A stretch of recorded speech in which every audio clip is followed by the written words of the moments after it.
د مومن سپورټس یوټیوب چینل مینوالو السلام علیکم. ستاسو قربا ستاسو دوست ابراهیم مومن د یوې بلې ویډیو سره ستاسو خدمت کې دی. په کابل کې د لومړي ځل لپاره د کورونا وبا وروسته د کرکټ یو رسمي هارډ بال ټورنمنټ ترسره شو.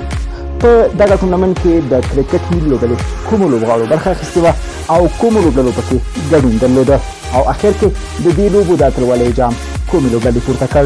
په دې اړه په دې ویډیو کې پوره معلومات ترلاسه کولی شئ. خو که تر اوسه مو د مومن سپورټس یوټیوب چینل سبسکرایب کړی نه وي نو ترسره یې سبسکرایب کړئ او هم یې له ډېرو ملګرو سره شریک کړئ. راځو د اتلانو په نوم د کرکټ لیګ ته چې پکې کابل زلمي لوبډلې نن د اتلولۍ جام ترلاسه کړ. دغه ټورنمنټ د اتو لوبډلو ترمنځ په ایوبي کرکټ لوبغالي کې پیل شوی و. په پیل لوبه کې کابل زلمي او خان کرکټ لوبډلو د اتلولۍ ګټلو لپاره یو د بل په وړاندې مټې راونغاړلې.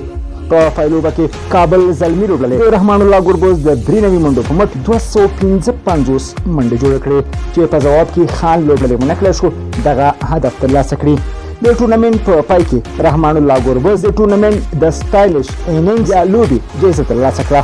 دغه راز ځوان او د 19 کلن لوبډلې چپلاسي بیټسمین صدیق اتل د غوره کیچ اخیستونکي جایزه، فرحان زاخیل د ټورنمنټ د غوره لوبغاړي جایزه، وسیم اکرم د ټورنمنټ غوره بیټسمین جایزه او عظمت الله عمرزي چې په دې وروستیو کې د کرکټ ملي لوبډلې سره د ایرلینډ په وړاندې په هند کې هم سیالۍ ترسره کړې د ټورنمنټ د غوره آلراونډر جایزه ترلاسه کړه. هغه راز منیب خان ته بیا د ټورنمنټ د ځوان یا غوړېدونکي لوبغاړي جایزه ورکړل شوه.